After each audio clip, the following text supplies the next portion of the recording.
Okay, guys, this is the fourth video that I make today. I have, in total record time, I think I've been sitting recording for like 50 minutes, and I'm not gonna use none of it. Okay, because it's just too messy, too messy. It's been, so a lot of things have happened since my last recording, but basically all I want to say in this little short clip, I actually have another statue, by the way, that I want to show you guys that I got from Janelle Longoria's Etsy shop, which I always talk about. It is the 7-color statue, 12-inch. Those 3 that you see there are 6-inch. So this one that I got is like the biggest that I have. And she's freaking gorgeous, but I don't have her on the altar yet because I haven't consecrated her. Because I can't right now, because I'm doing, I'm working with a teacher from Mexico who's teaching me how to connect with her. So it's like a 3-month process. But anyways, that's another topic. All I wanted to mention on this particular video was when you ask Santa Muerte to help you with something, right? You don't have to beg. You don't have to plead with her. You don't. First of all, don't do it. Okay. I know it's going to sound insane, right? But like, if you're going through something very difficult, do not do it from a place. Let me put this up here. Don't do it from a place of sadness, okay, and anger. So you don't do it from a place of anger or sadness or anger. I'm sorry. You don't have to beg. Okay, I know it must sound insanely crazy what I'm saying. Like, if you're going through extremely sad, depressing things in your life, how am I not gonna be in a state of sadness when I'm petitioning her, right? First of all, when you ask her, always thank her like if it's already done. That is what having faith in is. If you're petitioning her for something, it's because that you believe she can do it, and you're right, she can, right? Her power is limitless, right? And it's us that limit her power, or that think, oh, but what if she doesn't do it? And I am guilty of this. I would actually go back to some of my videos, and I wish I could like edit some parts out, but that's okay, because you can see like the growth in understanding as time goes by, right? And I'm sure in the future I'm going to look back at this one today. So always ask her like it's already done, right? For example, I'm going to give you an example. Let's say that you are asking for a job, right? And everything looks negative, right? But you know that if you petition Santa Muerte, anything is possible. Anything. And if you are going to petition her and you're going to ask her to help you, then let there not be an ounce of doubt that she will do it for you, okay? I'm not just saying don't have doubt for the moment that you're praying. All throughout the day, you have to watch your thoughts. What are you showing her with your? Remember that in the world of spirit, like in the world of spirits, basically communication with the spirit world, it's not even about thoughts, because thoughts are words just in our mind, right? It's all about emotions. That is how communication is done, right? So if you're going to ask her, believe, say, Santa Muerte, I know that you are going to do this for me. I know that you can do this for me. And I am going to have faith that you're going to do this for me. I don't know how it's going to work out. I leave the details up to you. All I'm going to do is have complete faith that you are going to do this for me. That you are going to help me get this job. You know my necessities. You know why I'm asking you for this job. You know that I have done the work. Oh, because that's another thing. Don't ask for things if you're going to be lazy. You have to do everything that you possibly can do so that the spirit can do the things that are not in our control. Okay?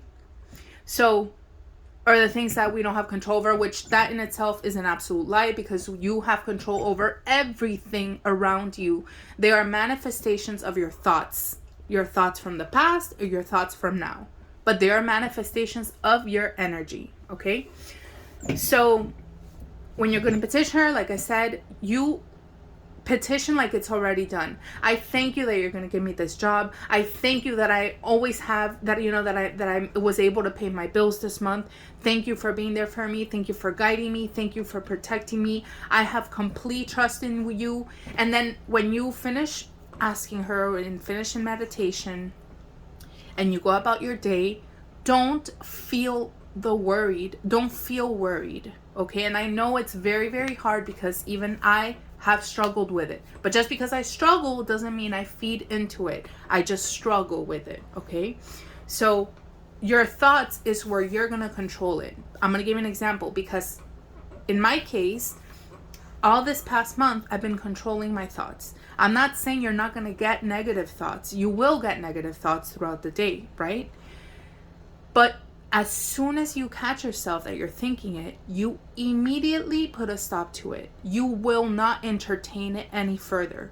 And at that point, it does become your job to completely block yourself from continuing to think. Do whatever you have to do. You start doing jumpy jacks. You look at a funny video on YouTube. Do anything in that moment. Start telling yourself affirmations to break that cycle of thinking negative thoughts, right? And then you tell her in your mind, I trust you that you're going to do this for me. And you break that cycle of negative thoughts. That is the way that you should ask her.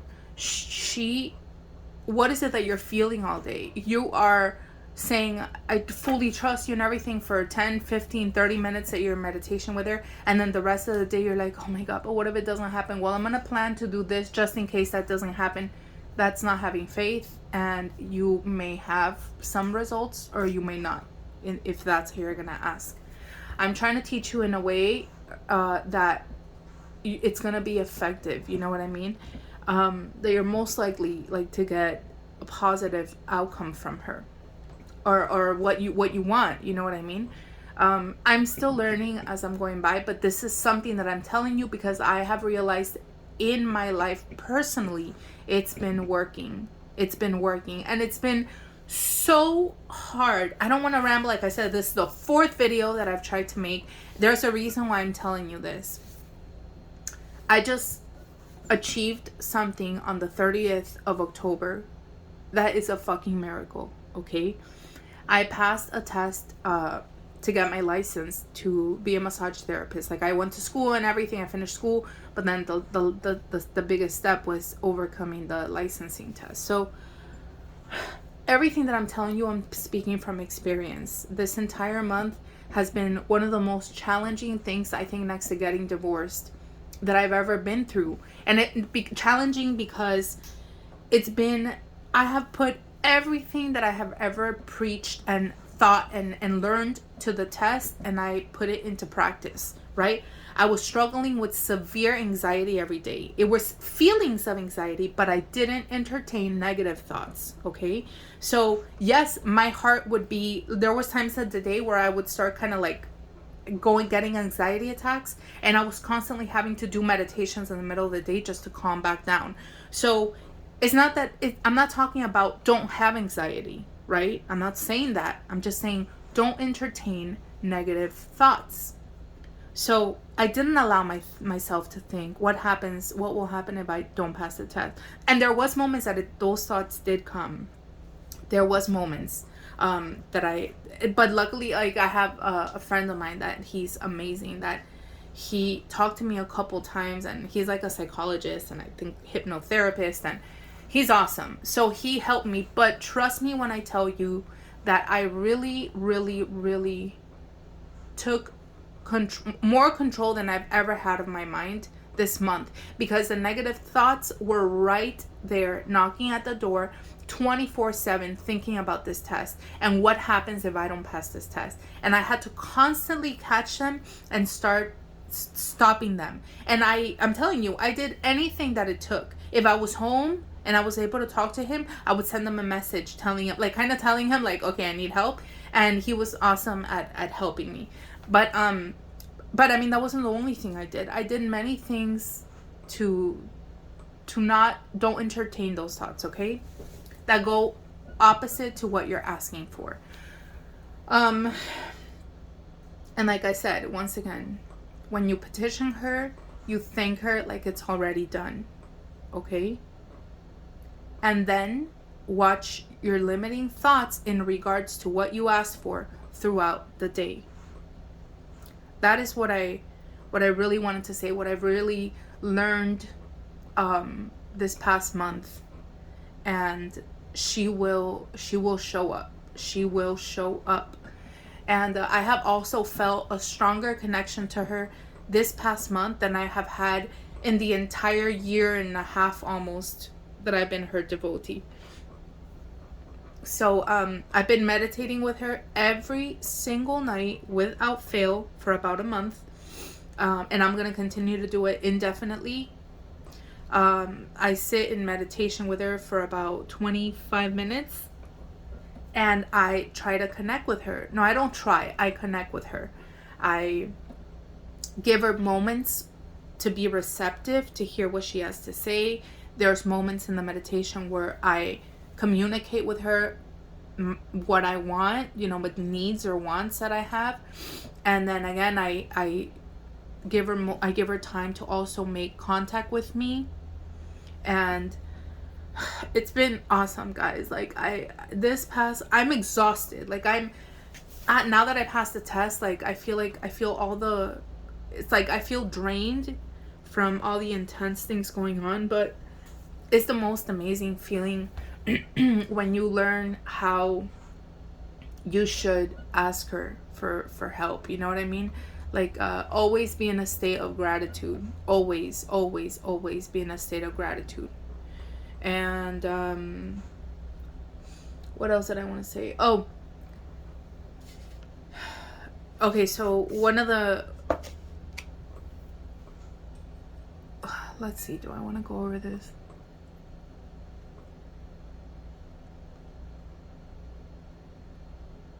Yeah, no, that's it for now. There is a whole bunch of other stuff that I do want to mention, but I don't want to do a 1-hour video. So this video is going to be just for that, on learning how you should ask her for things. I'm so grateful to her. You guys have no idea. And by the way, in all the other videos, I've had to stop because I was getting emotional, but I'm just so grateful to her. I feel her presence in my life. She's guiding me. She speaks to me. She's helped me so much. I know it's been her hand in this, and yep, that's all I wanted to say. One other thing was that I've been thinking about, I guess everybody, I don't know, there's been a lot of people talking about that her day is coming up November 1st or whatever, but there's some people that say that's not really her day. There's people that I talk to that have been working with her for years, many years, most of their life, and they're like, that's not her day. The day, some people celebrated, I think it's September, I always forget, September 9th, because of the 9/9. There's a lot of people that celebrate on that day. November 1st, I think, I don't really know a lot about it. I haven't really researched, but I think that the Henrietta, la señora Henrietta from Tepito in Mexico, she celebrates it on the 1st. And for sure, please, oh my God, guys, Dia de los Muertos is not Santa Muerte's day. Yes, she is death. Yes, she is death, and that's where the correlation is. But it's not her day. Okay, about the 1st or September 9th, I can't, whatever. But for sure, it is not Dia de los Muertos. El Dia de los Muertos in Mexico is not Halloween. It is a day to honor our dead. It's a day that the dead are honored. It is not about Santa Muerte. She is death, okay, but Dia de los Muertos, Santa Muerte, no. Two separate, different things. No. Okay, no, no, no. For sure. If the other two things are like, you know, I don't know, November 1st, September 9th, whatever. Celebrate it. That you should freaking give her all that kind of attention every single day. But anyways, for sure, I can tell you, Dia de los Muertos. It's almost like a disrespect to like the dead, like the, you know, like our dead relatives on that we celebrate, like on in Mexico, whatever. Yes, guys, it should no. Okay, that's not her day. That is for the dead, not death. Whatever. That is all for now. I've been rambling 16 minutes. I'll do other videos on the other stuff I wanted to say, but I don't want it to be too long. All right, bye.